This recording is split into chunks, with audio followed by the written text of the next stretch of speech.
Smack. Welcome to Super Smack. Welcome to the Smack Pod. The Super Rugby podcast from the fans, for the fans. The end of round 5. Well. We are steaming through this competition. Well, yeah, it's gone quick, isn't it? It feels like it has. Maybe it's because we had to buy the first week. I don't know.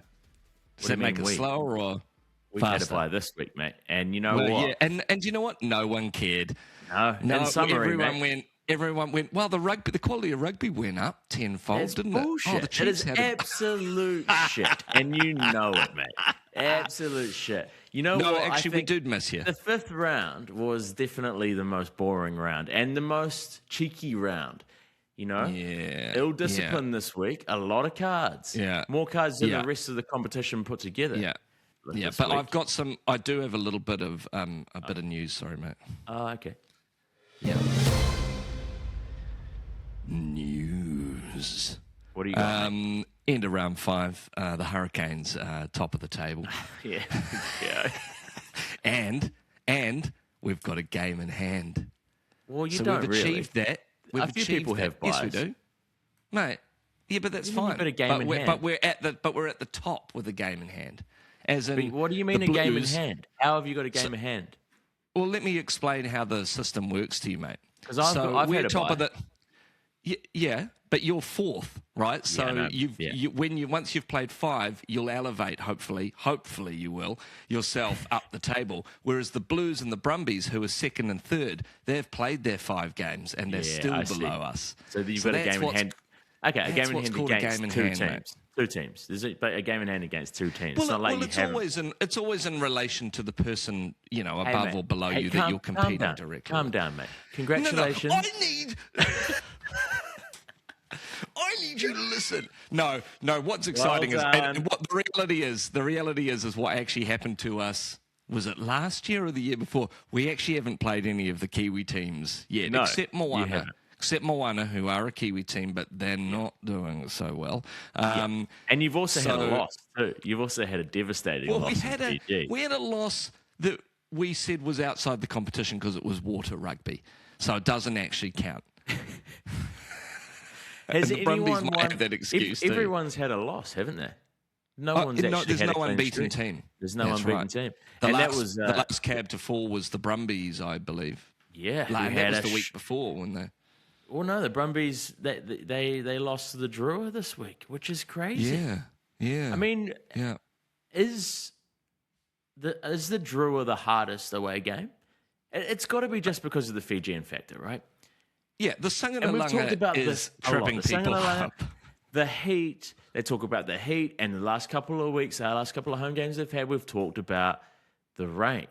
And it makes me think maybe, I did mention this when they beat the Hurricanes, how maybe the Hurricanes are just a little bit princessy and they've got their lovely little field there, their lovely training grounds.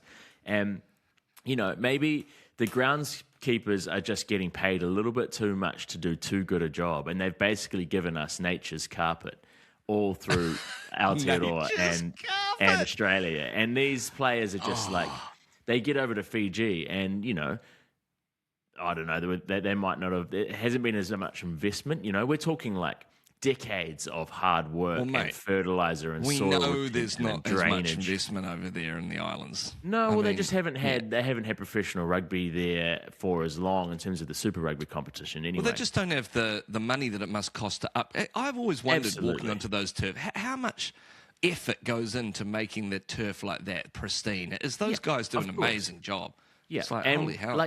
We've got fucking roofs over our some of our stadiums here. In Australia. Well, and in Australia, they've got roofs. Oh, and in Australia. Do they have a roof?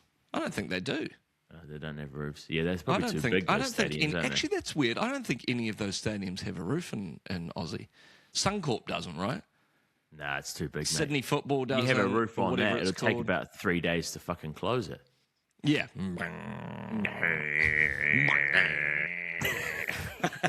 Just like they have to wait for it. It's like, oh, God. It's not Rod Laver Arena. The Fijian Drua love playing in the wet, obviously. Yeah. They love that loose play. I mean, that's the style of Fijian rugby, right? Mate, they love being that's- able to fling it that's around. it. It's that That's sevens exactly style what that it they is. bring to the 15s game. Yeah. But I think there's something else, mate. I think they've gone, you know what, this is our strength. And we're going to dine out on it, and I think they're doing it in their trainings as well. I think maybe they've got some big warehouse or something in somewhere in the islands there that they have a sprinkler system so they can make sure that they can control the element. Actually, just put it on. Yeah, they're training in like trash bags to make sure that they can play under intense heat and don't suffer from heat exhaustion. I feel like maybe some of their ball skill drills, they're dipping the balls in some sort of rapeseed or canola oil just to make sure that it's really slippery. So when it comes down to having like a lovely wee pill in your hand, that they know it's going to rain. Yeah. They're all over it, man. I mean, they certainly have that advantage. To be honest, mate, I actually reckon it's the opposite. I reckon they have been like drilling down on real like tight, neat rugby, and they want to desperately play in the sunshine on a nice, like hard, firm turf. And then it rains, and they just go, "All right, back to what we know." Yeah, just chuck the ball around and make things real difficult for the other team. I mean, it is. They only can win in Fiji. We know that. That's almost been statistically proven over the last 2 years, and it's great that they are able to throw off top teams. I love that. I love that they do it to the top ones too. They've done it to the Canes and the Brumbies. They did it to you guys last year. I don't think you guys have got them at home this year, but they've done it to the Crusaders. Well. Yeah, they may have done it to. I mean, they've done it to a few people. The Reds, I think, the Waratahs, one of them. Not that they're the top teams, but oh, come on, mate, come on. But they've done it. Not. Yeah, and they've done it. They've given you a lovely little number one spot. Because the Brumbies would have been up there if they had beaten the Drua. And you can thank the Brumbies for that, mate. You can thank the Brumbies for that. I'd be nervous about playing the Brumbies whenever that happens. Well, for me, for the Chiefs, it's off a bye week. We play them next week. And it is going to be a tough game. Shit. That will be a good test, I reckon, to see, top New Zealand, one of the top New Zealand versus probably, definitely the top Aussie. Yeah. It's interesting. Yeah, we'll see how that goes. It's never an easy. Are you confident, mate? Yeah, I'm confident. Yeah. I'm confident, especially after the bye week, and we had that sort of, after the Crusaders game, there were a lot of questions there, and it's nice to have the time to address them after a loss, to have a sit down with Jono, with Uncle Jono, and he can sit down and take his time with the review. I actually did see from some social media posts and things that some of the players have been taking a little bit of R&R time. They've after the first few weeks down to the beach, gone down to the beach, caught a wave. Lovely. Just made sure that they're resting up and they're feeling really good about this next encounter. Well, they better be, mate, because this is one of those. You got to start the momentum for the rest of the season. Well, I think it's an opportunity to go, let's start our number one team. And I think it's probably the first time we're going to be doing that this year, maybe. Okay, so that's DMAC, obviously. Yeah, that's DMAC. Ratima as well. No Xavier Rowe. Yeah, I think Xavier Rowe off the bench. Or maybe TT on the bench as well. Like I don't mind. Yeah, all right. You've got your Nanai Saturu, your Narawa, your Leroy Carter out the back. Yeah, I don't know. Yeah, I think it's going to be your Quinn Tupai. Speaking of, Saturo is going Nanai. He is. He's going Nanai's to France. He's going Nanai's overseas, and that's sad to see him go because he is a great Chiefs player. And we talk about this, mate. I bring it up every week. Yeah, he is a stalwart of Super Rugby. We need these players. So it's sad to see him go. He's not gonna. He's not looking for. Well, he could be looking for them, but he's not going to get them the higher honours. And we're going to miss him. Brutal. You're not going to get him. Well, that's why he's going. Right? No, it is. Of course it is. And he's going because he's a very good rugby player and he's been offered probably a large amount of money. So he should. Yeah. He's a bloody good player. So he should. Yeah. Going in some money, mate. Going in some money. The Chiefs have had a few. Chiefs have had a few of those wingers, haven't they? Well, yeah, but you think of the look. I mean, and look what happened. James Lowe made hay with that whole situation. He did. Good on him. He sure did. Oh, James Lowe with this Lovely Irish international. ponytail. Congratulations to Irish accent? France, by the way. Oh, yeah, saw Oh, that. Cracker I game. mean, that was what a cracker game. And they deservedly win the Six Nations, I think we could say. Hats off to them. I'm looking forward to playing them again, and I hope when we do, they don't send their fucking B team, because we want to play that A team. That'll be good. It's a pretty good-looking team, eh?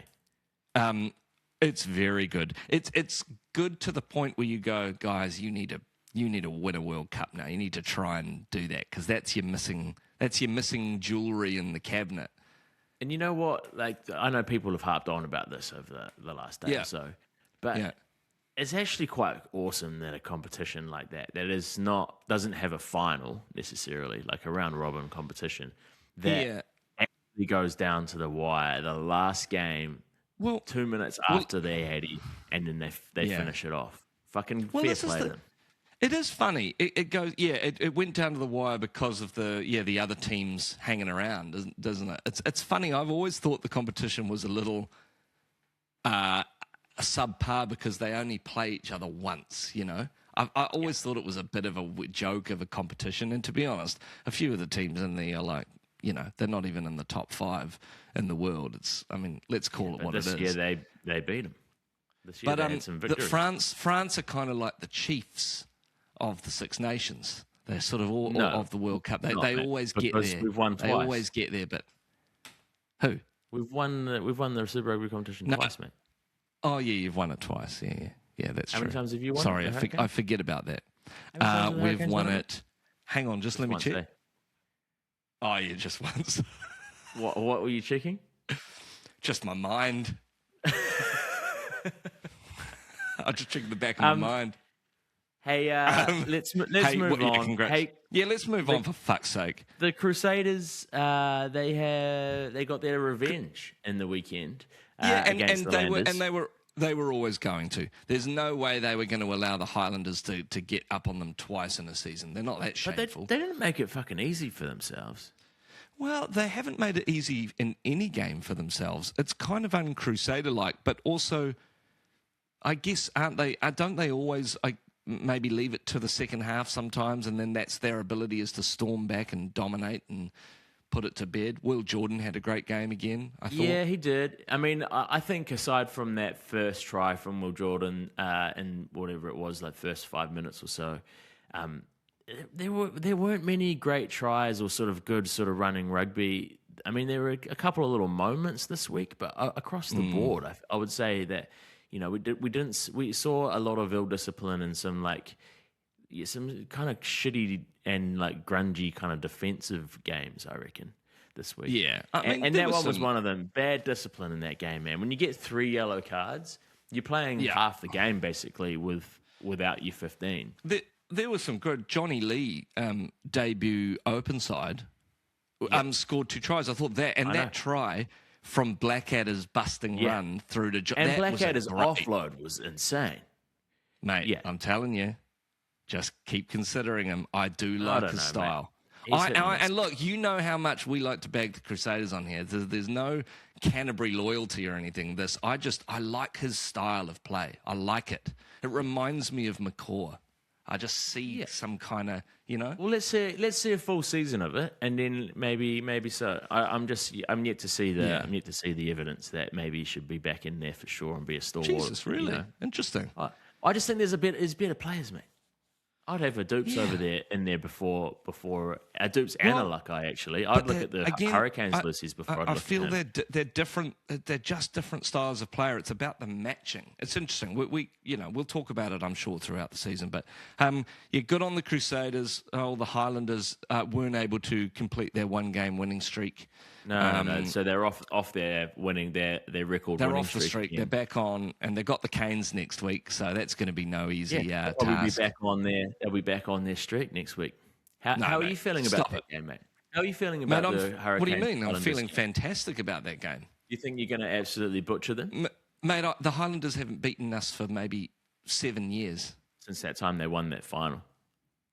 No, I mean, I think they may have beaten us once after that, but it's been a long a long time since they beat the Hurricanes Are at you all. prepared to put anything on the line for next week's game? Oh, no, I knew you were going to bring this up. Mate, it's like every game that we have to do this between the Highlanders and the Hurricanes? Every time that you are overconfident, and I want you to put your money where your mouth is. Mate, because you get bust real out the cocky. Molenberg. No, we can't do that on. No, we can't do that on the show. That's R-rated. That's on the Jazz, Patreon. That's for Jazz's eyes only. That's on the Patreon. That's on Gareth. That's on the Super Smack only. That's fans. on my OF. Yeah. Oh my God. No. Hey, I mean, look, I could have something on the line. What am I going to put on the line? I don't think I want to put anything on the line. Just Why maybe not? I'll take. So you're not that confident. So are you shaking in your boots a little bit? Are you worried I'm that not you're shaking going in to my lose? boot. All right. I will take Ryan out. What we always used to have. Our bet was that the winner would take the loser out to a lovely McDonald's meal. So you're nominating probably our closest friend who is a Highlanders supporter, Ryan O'Kane. But it's funny He's a listener because of the pod sometimes. I think because he we bag the probably- Highlanders so much, he tunes out quite a lot. He actually does. He takes things very seriously. And I've got to say, in terms of betting, why I'm not keen to do it is because after a while, he just gave up. He didn't want to take part in any bets because he knew the outcome was going to be the same every time for the Highlanders. So I'm prepared to come I just into don't this. think you like your cocky attitude, mate. Well, it's not cocky attitude. He just didn't like losing. So what you've got is not cocky attitude to the game next week? Man. Nah. Okay, so if you lose, you have to take Ryan out for a 3-course McDonald's meal. And I have to wear a full suit. And you have to wear a full suit. Yeah, and go up and order it at the counter and shit. It's a small bet. It's not even really that great, but it's a 3-course. just a nice way. These days, that's probably about $30 worth. Yeah. What do you? So you go for like what? So that's $60. You're going for a wee nuggy entree, and then for main course. Main course, you're going for probably a Big Mac combo or something like that. That's right, with a fries and a Coke Zero. And then I'll probably come in with a choc top sundae at the end. Choc top sundae? Choc top sundae at the end. You go McFlurry or anything like that? Or an apple pie? You want an apple pie on the side of your I do love it. I do love a hot Bramley apple. Yeah. Jesus. All right, well, you'll burn your top of your mouth on those. Ryan, if you're listening, I'm going to text you off pod as well and just make sure that you're aware of this bet because we'll hold Gareth to that. Are you sure you don't want to shave your face, mate? Mate, no. And that bet is gone, by the way. That whole thing is not. Because you're not loyal. Oh, I just cannot wait. I cannot wait. What else did we have this week? We had the Battle of the 09. Yeah, we had the Battle of the 09. And I got to say, I was a little bit sad. I am a little bit upset because Moana got absolutely thumped. And I'm kind of gutted because I really wanted them to get up for this because they haven't been going so well. But, mate, they're sort of falling away a bit, and I'm a little bit sad about it. Well, yeah, there's been so much banter about this matchup, the 09 matchup, the Battle of the 09. There always is, especially last year.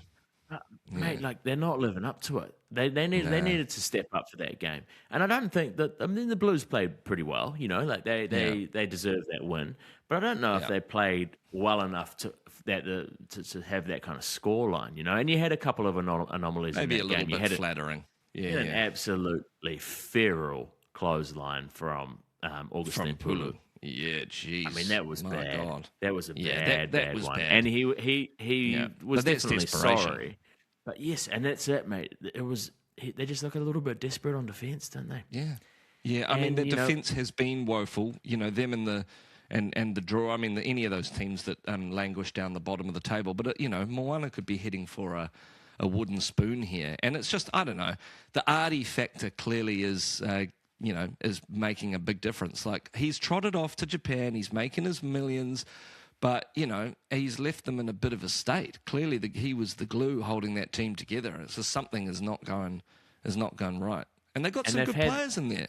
Yeah, but they've also had some. Yeah, they've lost a couple of players. They lost a couple of keys as well, but they gained That's a couple of players that haven't. Why did really, you have to take him? Why did you because have we to be lost Shooter. selfish? We lost Shooter, mate, and we wanted to replace Shooter. Give and I think back. Moifalau is a good. Give back. Yeah, we gave Josh Jacobs to the Highlanders next year. Now that's charity. We deserve at least three top tier players for that. That's in full the trade. charity. If you're playing Super Rugby management, fantasy management, you get some big points for that. That's you get a lot of favors. You would. Jacob's a good trade. Yeah, you'd get. Who would you get? Hasty. Oh no, where's he gone? He's the force. No, he's at force now. Yeah, that's right. Man, they all pop around, don't they? Yeah. Look, we get Tavatava Nawai. We get too much Tavatava Nawai. A good old battle, but you. But you were talking to me earlier about a lovely highlight of that match, which was Bodie taking it back to the old school, mate. He was showing his age because, I haven't seen this in the game. It had its little moment in the late 90s, early 2000s, and it went right from the top. I think it was Spencer, I reckon, is probably a catalyst. You think he started it? Okay. Yeah, I think so. I think it was post-Murdens. Into Spencer, I reckon maybe a little T pre Brown. Or post Toffee Pops? I reckon around the same time. I think it was right on. And it was when, Carlos Spencer was the most influential person in schoolboy rugby. Everything that he did, everyone was dreaming of being able to do. And he used to rip out these fucking yard-eating spiral kicks off the side of the boot. You go from the outside, you'd swing your foot through, hit the side of the ball, and they would, if you got it right, they would fly. And you could get a little bit of swing on the ball, so you could be close to the touch line. You'd kick it out, and it would sort of arc out into touch. And, the margin for error was fucking tiny. And you could see it on most JMC rugby fields. Some Muppet would sort of rock up and think that they could do a spiral kick. It'll come off the side of the boot and it either goes 5 meters or just straight up in the air or right down the middle of the park instead of finding touch. But Bodie's brought it back. And he brought it back. There was a 50-22 he hit with a spiral kick. It was just perfect. You saw it float in the air. It landed on the ground and did the perfect, because that's the other thing with the spiral is that it would do hit the ground and it would just roll along the ground. They're like a cruise missile. They're the ultimate distance kick. And I always remember when you were doing it, when someone hit a good one off the side of the boot and it flew, and everyone would just they'd be like, spiral, like it was this massive achievement. Like he just hit it perfectly, and it just flew like a bullet through the air. I loved how simple things were back then. Just a lovely he's really spiral showing, kick. Like he's got a great skill set, Bodie, and no matter what anyone says, probably got the best skill set of most rugby players. I mean, the guy's he's a natural, isn't he? So bring back the biff, but also bring back the spiral kick. I think that's bring back the biff and bring back the spiral, and we'll be complete. We'll be complete. We'll be happy. Yeah. Good on them. So thanks, Bodie. There was one other little moment there in that Battle of the 09. And again, it's something that we've covered a couple of times in the podcast, and that's the finishing move. The Super Rugby finishing move, and there's a couple of points on the finishing moves this week. One of them, Cody Vai, he's obviously been playing well. He scored a couple of meat pies in the last few weeks. Name got mentioned a couple of times last week. Yeah. But he scored what was basically got put into space, and he had a clear run to the try line. But he did like a fucking amazing full dive flipping finishing move in the corner. I'm like, dude, what are you up to? Yeah. That is your time to just play it cool. Don't get too big for your boots. Just trot over the line. You can just dot it down. You could run right out and behind the post and do get a little touchdown. Yeah, do a lovely little place the ball on the ground, or even just a little dive, even just a little straightforward. Dive onto your tummy, wind yourself, and come up trying to breathe and look cool. Yeah, but no, he did this full flip, double handed, and it makes me think. maybe that's his highest percentage. He's practiced it so much that's his highest percentage finish. That's his finishing move. Either that, or it's like the days in Mortal Kombat where you only know one combination of buttons. So you only know L1 square left right punch. You only know that combo. So when you get to the touchline, it's the only one you know. So you just and it's like it's like Jonah Loma Rugby was the same. You had a diving try or you had a put down try. No one knew how to do the put down try because most of the time. And how embarrassing it was when you got a runaway try on those games and you just wanted to cockily and stylishly place it down and the guy just goes and just dives out of nowhere and you're like, oh, it's embarrassing. You've just ruined it. I didn't need to dive. Yeah, look, maybe he's just really happy, man. He's clearly practicing it for the times that he's planning on doing a few more of those tight calls. It's a little bit cocky. It's a little bit like you, mate, against the Highlanders. I'm like, pull your head in a little bit, Cody. Mate, you've just made up this cocky narrative. What is this shit? Yeah, you're always tall popping. You're tall popping, mate. I'm a supportive. I'm an uplifter. I like to whakamana people, man. I like to really lift them up. Yeah. Yeah, okay. No, I guess you are. But maybe I'm not with Cody. I mean, I just want to know, can he put the ball down normally? I think he can. I think that's the challenge to Cody Vai this week, which is just put it down normally, mate, if you get an opportunity. But he won't because he'll probably score in the corner again and have to do I'm just curious. Yeah, I'm just curious. Is that the only way he can score?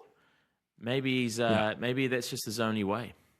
And that's okay. Well, I think it probably speaking is. Of finishing moves, and it's the game we haven't talked about yet.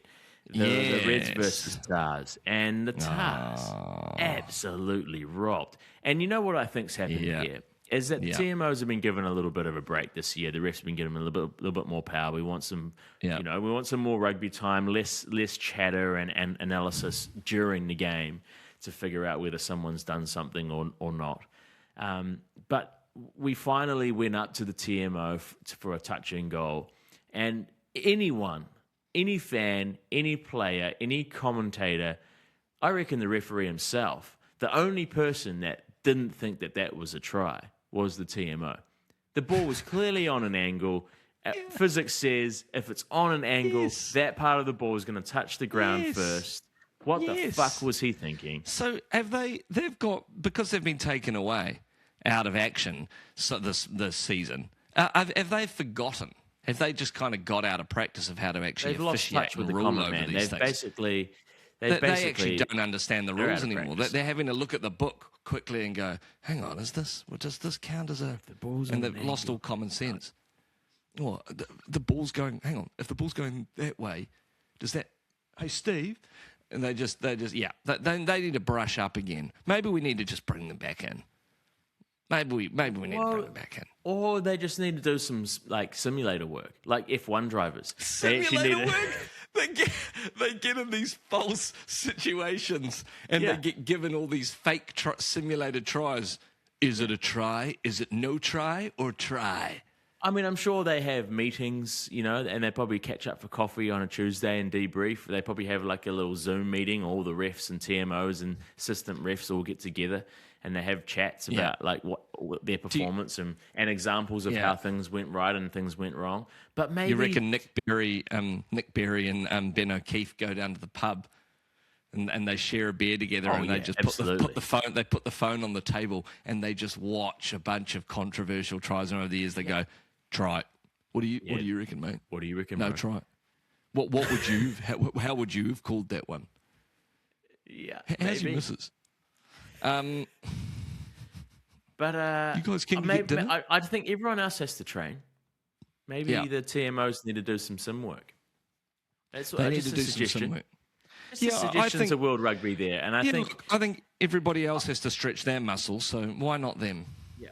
And speaking of giving feedback to World Rugby, Ruben Love's back, and don't tell Poppy, mate. No, he's looking good. But I love the fact that he wants to pipe up in his post-match speech And he did it with a little cheeky grin on his face. But he called out World Rugby, talking about how they need to protect the back three and how it's pretty tough out there for the, under the high ball.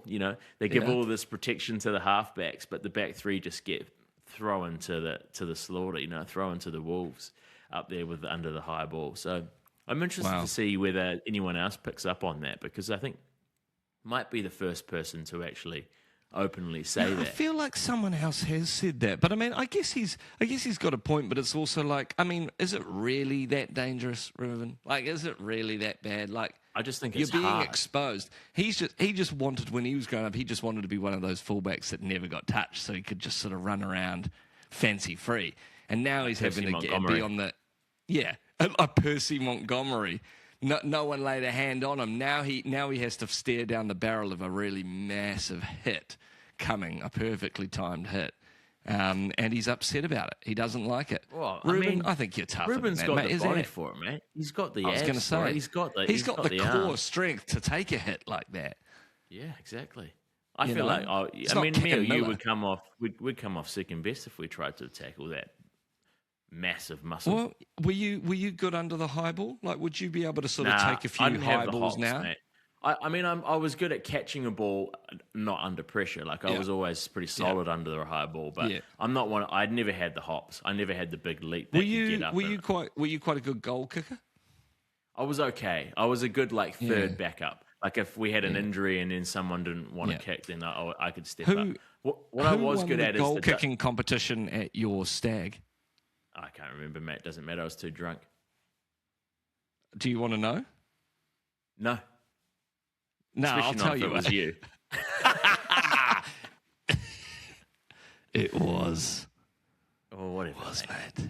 Come on, mate. You were driving. Just give me something, mate. You were driving. Give me something. I know. So I was focused. Yeah, exactly. You had an excuse. I got to say, you had a fair excuse. I was laden with spates and. Yeah, and you were dressed like a laden. Oh. Is that what that was? What did you think it was? Mate, whatever happened to that fez? Did we ever find the fez? Oh, the fez went missing. I reckon Steve and Liam have kept it down at the batch, and they pull it out every now and then for a little Arabian Nights. You know what I mean? Oh, God. Oh, come on. Hey, should we give away some awards? I got a couple of awards. Come on. We'll do it, and then we'll Player of the Day. Get on you, mate. I'll go first only because he's been mentioned already, and I think it was a tough one to pick out someone this week. But I'm going to go with a pretty solid fucking loose forward debut from Johnny Lee. 2 tries. Yeah, and he looked like he'd been in that team for a wee while, and I think that's probably my player of the day. Yeah, I agree. And my other player of the day was going to go, similar, was going to go to Ethan Blackadder for making a difference in the forwards. No, he did. He did. They steamrolled those Otago Lucies, I reckon. I think they showed them up a bit. And, Johnny did a great job. Johnny on the spot. Who else would my play? I don't really know who else my player of the day really was, to be honest. I can tell you who it wasn't. Bowden Barrett. Didn't get me many points on my fantasy. Oh, that's a bummer. And I'm full of regret. Well, before we get into fantasy, Johnny Lee, congratulations, mate. Congratulations, McDonald's cheeseburger voucher and that little lovely player of the day certificate is coming your way, mate. Well done. Really proud of you. And I think we'll probably be seeing your name a few more times this season in that. Yeah, good on you, mate. And he looks like a Canterbury forward too. He just looks like a big old gruff, sort of like he's been built in a laboratory type guy, you know? Bits of different humans. Like a Kieran Reid. Yeah, like a Kieran Reid. Yeah, he's got the BFG's ears. He's got fucking... Yeah. No, good on him. Right. Hope you had a few good Canterbury drafts after that.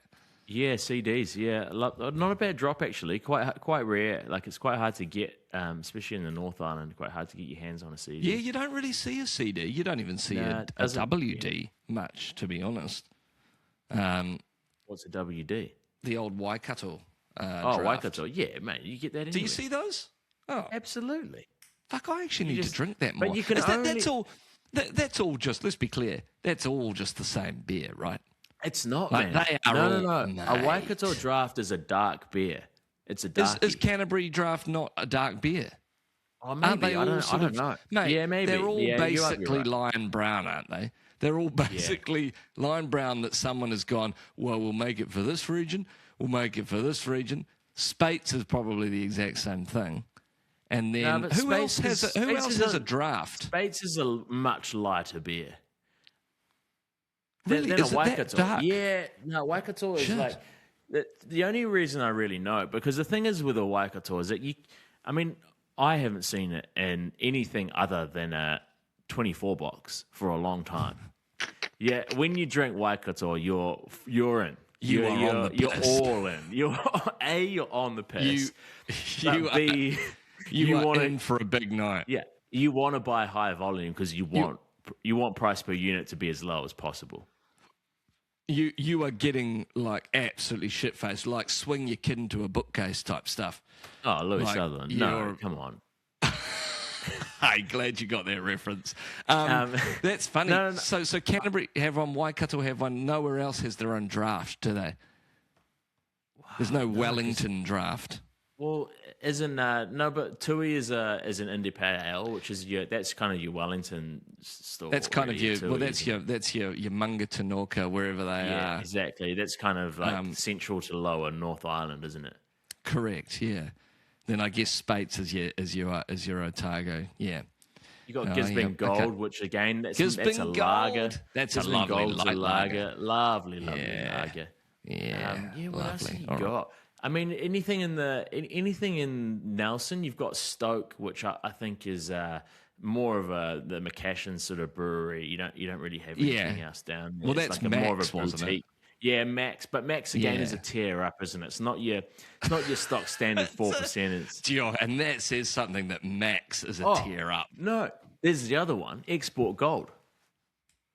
Oh, Where's Export from?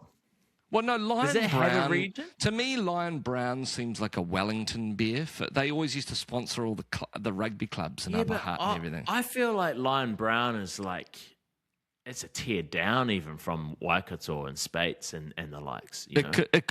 Well, is it? I don't know, man. I think that's pretty. It's pretty. I think I put it probably Lion Brown. I put Lion Brown in the same category as like your Vikings and your Flame. You know Flame? Jesus, mate. And Reineck. Reineck, yes, and Reineck, absolutely. Man, it's Lion Brown. It's not Double Brown. Yeah, the Dobro. That's in the same room. Okay, mate. I think we're rabbiting on. Beer, mate. Dobros is a lovely weekend. It's the equivalent of Pabst Blue Ribbon. Yeah, it's a PBR, exactly. It's your hipster beer. In your dive bars, you get a lovely Dobro.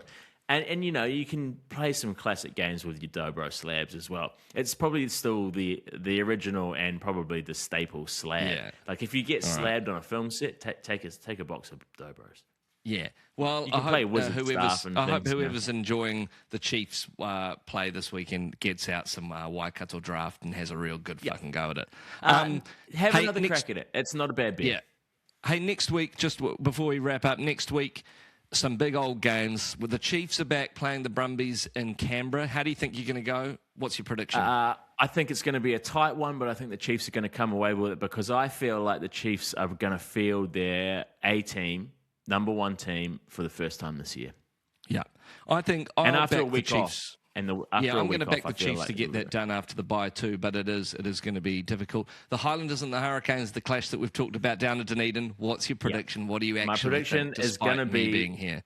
I think it's going to be again a very tight game, and I feel like there's going to be an amazing start from the Hurricanes, and then I feel like the Highlanders are going to come back. Yes. And they're going to really pip them at the post. Just a little 3-point win. It's going to be a Cam Miller 79 minutes, 30-second penalty from 48 metres out. Okay. I think the Highlanders are going to try their darndest, but I think the Hurricanes will just be too strong for them in the end. The Drua and the Queensland Reds are playing at Churchill Park. I think. You reckon? Actually, You don't think the Drua can do 3 in a row? Back? Can they go No, 3 in a man. row? I'm gonna say they're gonna the Sanganalunga's gonna keep going. Okay, And they're going to get another win. I want them to get on a 3-game winning. Yeah, okay. Yeah. If they're at Churchill Park, then let's go Drua for sure. An unfortunate clash for Moana Pacifica. They play the Crusaders. Now, they beat the Crusaders last year, didn't they? So that could be interesting. They beat them in Christchurch, I think. So the Crusaders are going to do it. The way Moana are playing at the moment, it's going to take a massive turnaround. Unfortunately, my heart says I want them to win. My head says the Crusaders are going to pip them. They're going to start building momentum now. Crusaders have got it. And you know what? Waratahs, You know what? Why I think they're going to win it? Because we've got this big. There's a cloud over Moana at the moment. When it comes to they're going to take Umaga advantage leaving. of that. Yeah, they're going to take advantage Tana of that. Umaga is potentially leaving to be an All Blacks coach, and I feel like if that happens to Moana, it's going to really suck a little bit of soul out of it. Yeah, well, I mean, that's like, Artie, then that's a shame. The Waratahs host the Blues in Sydney. I'm back in the Blues. I don't think the Waratahs have got what it takes at the moment. The Blues I disagree. are playing. I disagree. I think the Blues here. are playing well. Yeah. No, okay. I think the they're gonna pip them? Waratahs are going to pull finger. I think they're actually going to pull one out. I think. No. Is Joseph injured? He is, isn't he? Oh, maybe not. Who? Su'ali. Oh, Su'ali, he's out for weeks. Yeah. Yeah, man. Mate, he wouldn't I have think made the a difference Waratahs anyway. are going to grind their way to a little victory here, and they need it because they've been a bit shit. That's interesting. I think the Blues are too much of a classy outfit. I'm going to go ahead and say that. I don't think the Waratahs I think have got they it. are, but I feel like the Tars need to pull finger a little bit, and I feel like Well, they they know it's a do, must but win. will they? All right. Those are the predictions. It's going to be a great round 6. And tune in next week, and we shall review what happens in the outcome of this Hurricanes Highlanders Gareth be bet. donning his best suit and popping in to the Great North Road McDonald's? Why has it ended up? How have I even ended up in this situation over a Because minor you got a bit pool cocky, game? mate. Because you got a bit cocky. I didn't. You've set it up. All right. What we do, mate.